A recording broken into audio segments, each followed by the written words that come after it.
So good day, my grade 3 students. So before we start, can you stand up for opening prayer? Amen. So before you sit down, kindly check if there's some trash under your chair and pick it up and just keep it in your bag and just throw it outside in the trash can. And now, let me check your attendance. So, the first person in every column, you must check if there is an absent or not. And I will call each column to check if there's an absent, and you will say complete if no one absent, and missing if there is an absent. So, do you understand, my grade 3 students? Okay. So, first column, complete.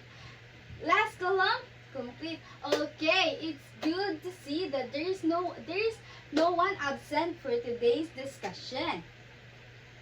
And now, I've prepared you a classroom rules that you must follow during our discussion. So, first is you will raise your hand to speak. You will raise your right hand if you want to speak or you want to answer.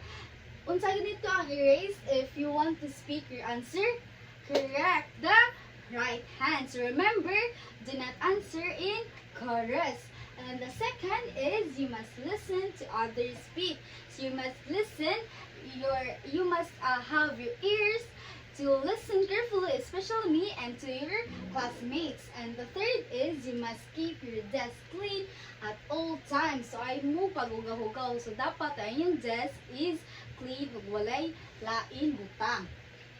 And the last is show respect to others at all times, especially to your classmate and to me, your teacher. So now I have here stars. So I will give these stars to every student who will participate in our discussion. So, do you understand, my grade 3 students? Okay. Now, I have here a mystery box.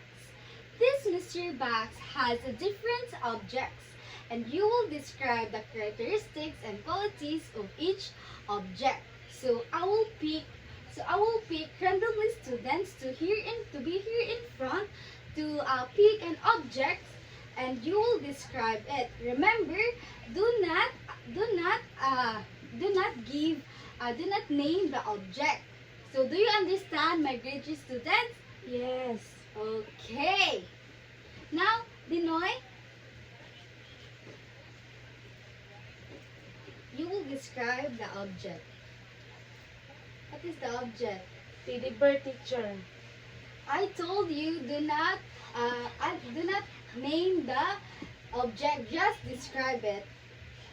I think this is teacher yellow. Okay, the object is yellow. So thank you, Wenzel. And great job, my grade 3 students. And give yourself a nice clap. Do you know how to do it, the nice clap?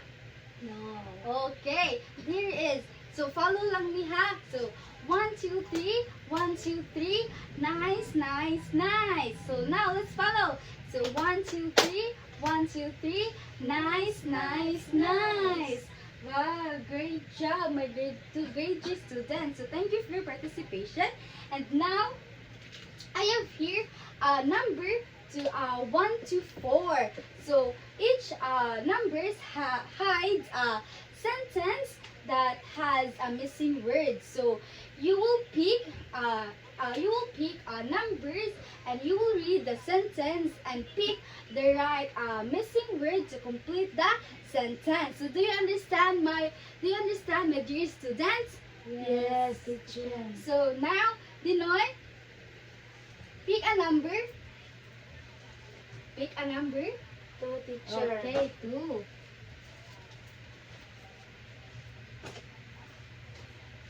Okay. Just read the sentence. The baby is happy. Happy. Okay, correct. The baby is happy. So, thank you, Dinoy, for your participation. So, what did did you notice about the person or object in the sentence?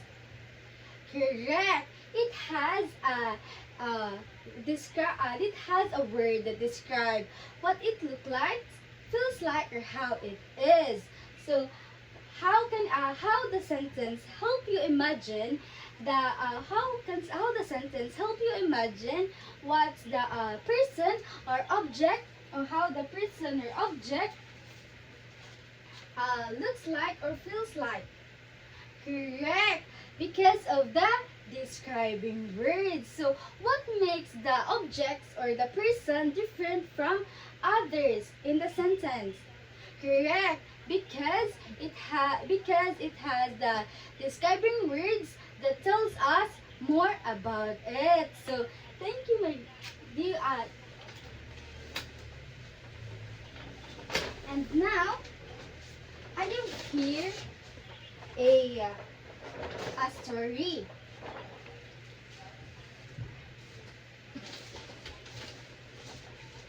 I have here a story, and I will read the story first, and after I read the story, you will also read the story. So, and after we all read the story, you must find and underline describing words in the story. So, do you understand, my dear students?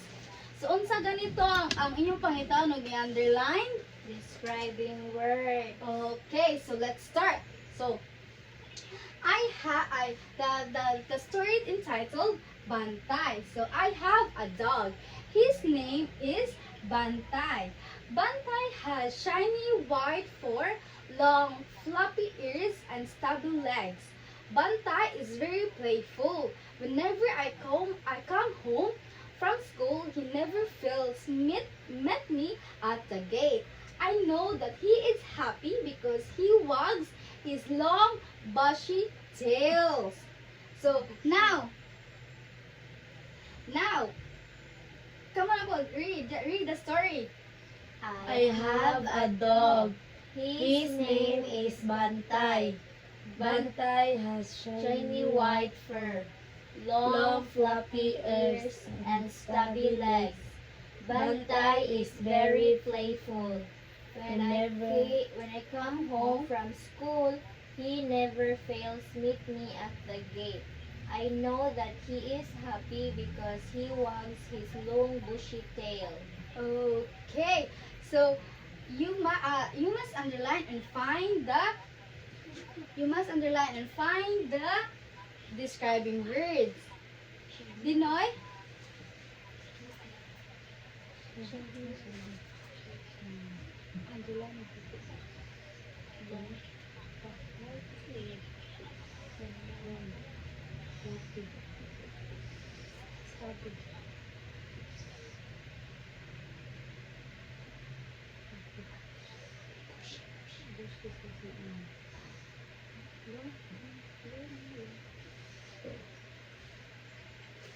Okay, so Dinoy, underline the describing words is the shiny, shiny, white, long, fluffy, stubby, happy, long, and bushy. So let's read again what is the describing words that Dinoy underline. Shiny, white, long, floppy, stubby, happy, long, bushy. So let's count how many describing words that Dinoy underlined. So let's count. 1, 2, 3, 4, 5, 6, 7, 8. So how many? 8. So there is an 8 describing words in this story. So who is the main character of the story? Bantay. Okay, correct.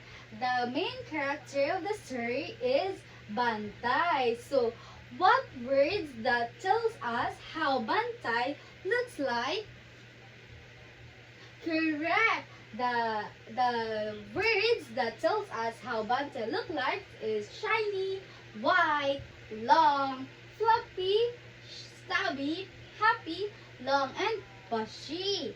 And which word which word that tells us how bantay feels or behave? Correct. He wags his long bushy tails. Wags his long bushy tails. Yung long na bushy tail. So, can you think another word that describe bantay? Correct. Bantay is friendly, cute, and playful. Correct.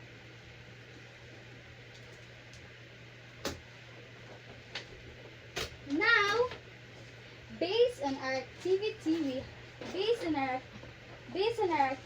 we had earlier, do you have any idea what will be our topic for today? No. No? So our topic for today's discussion is all about descriptive adjective. So unsa din na ang descriptive adjective, teacher? So descriptive adjectives di ay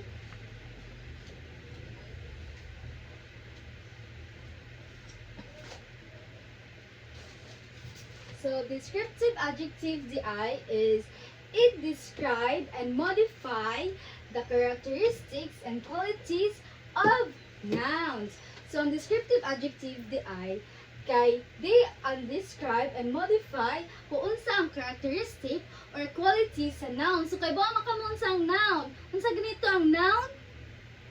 Ang noun is its name of a place, person, things, animals, or an event. So correct. So ang descriptive adjective, they are going to describe kung unsa ang characteristics o qualities sa noun. Unsa ganito ang i-describe sa descriptive? Unsa ganito ang i-describe sa descriptive adjective? Ang correct. Ang characteristic and quality sa noun. So, ang descriptive adjective dahil through descriptive adjective, it adds details and specificity to the nouns they modify. So, through the descriptive adjectives, it adds more information for us to understand kung unsa gid ang i-describe sa kana nga noun. Correct. So, here's an example. So, the elephant is big. So, ang big di ay is the descriptive adjective. So, ang elephant kay unsa gani ang elephant? Correct. Ang elephant is a noun. So, kung wala ang big no word, makakonotag the elephant, makaibaw unsa ang elephant? Di, correct. Dito makaiba kung unsa ang elephant, kung dako ba siya or unsa pa. So, through the descriptive adjective, makaibaw ta kung unsa gid ang elephant. The person the elephant is big. So, ang elephant di ay kay big. Correct. So, can you think another word that describe elephant? Correct. The elephant is strong. Okay. There's the next example. So, the red apple. The red apple. Can you read it? The red apple. So, red is the descriptive adjective. Then, the apple is a noun. So, kung wala ang red, makababa taon sa ang apple? Dili. Okay. Kung wala ang red, dili ta makaibaw kung unsa ang apple. So, through descriptive adjectives, it's add more information sa apple. Can you think another word that could describe apple? Correct. The apple is sweet, or the sweet apple. Okay. So, here's another example. Here's another example. Here's another example.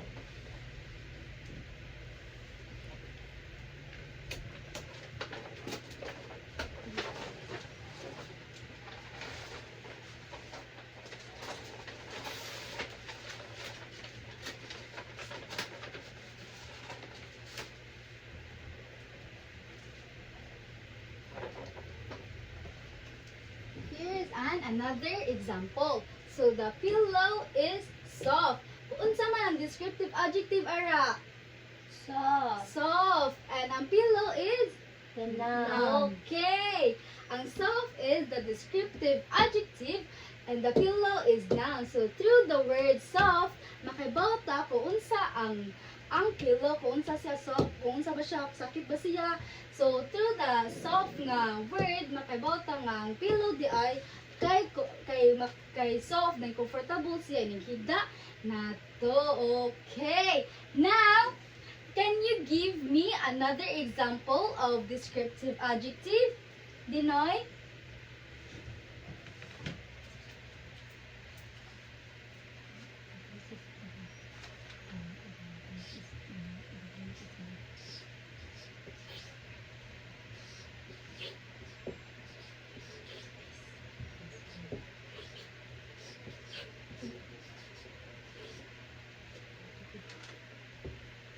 Okay.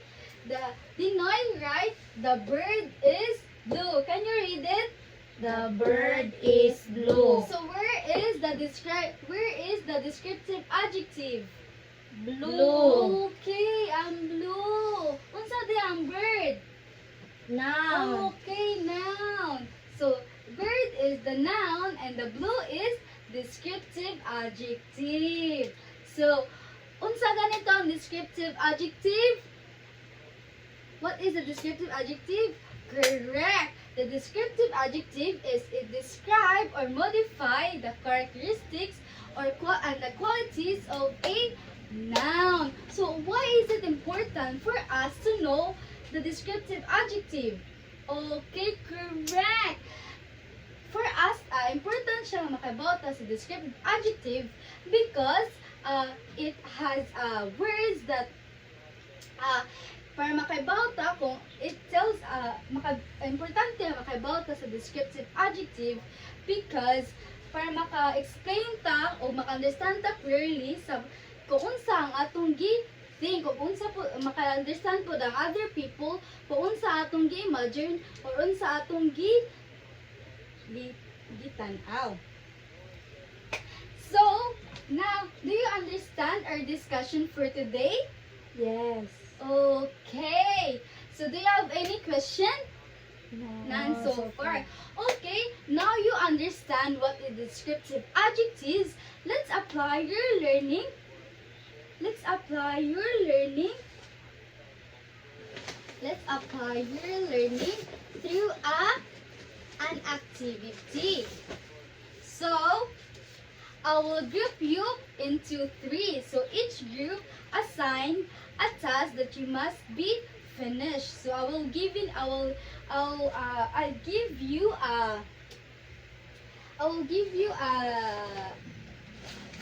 minutes. I'll give you a 5 minutes to finish the tasks. So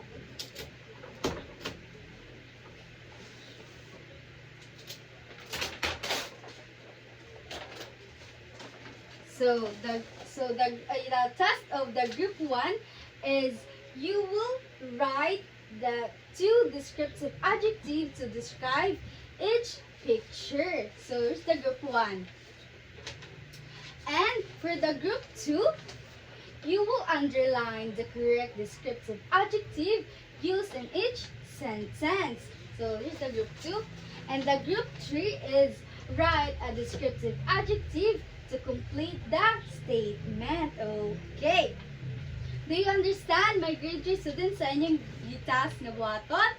Yes. Okay, so kana for group 3. So, for this activity, you will be graded based on this criteria. So, for this criteria will be graded. So, the correct use of descriptive adjectives, 5 points. Group participation, 5 points. Neatness, 5 points. And overall, you will have 15 points. So, done na, my dear students? Yes. Okay. Now, let's let's apply your understanding sa descriptive adjectives. Let's have an assessment. So I will give you a worksheet and you will answer it in 5 minutes. And after we will check your answer right away. So here. So Dana, my grade 3 students. Yes. So who got the perfect score? Okay. Daghan din naka-perfect score. So nakasabot jud din mo sa atong discussion for today. And last, so now you understand our discussion or our topic for today. You will get your assignment notebook and you will answer this question. So, we will, Dana, my students? Yes. Okay. So, after is what? So, we'll be check this next meeting. And after that, you will also share your answer here in front. Nakasabot na ba, my students? Yes. Okay. So, do you have any questions regarding for today's learning? Okay, no, none so far. So, thank you, my grade 3 students. I hope na you explore and learn something new today. And I hope you apply it in your everyday living. So, thank you for all your cooperation and participation. And that's all. Class dismissed.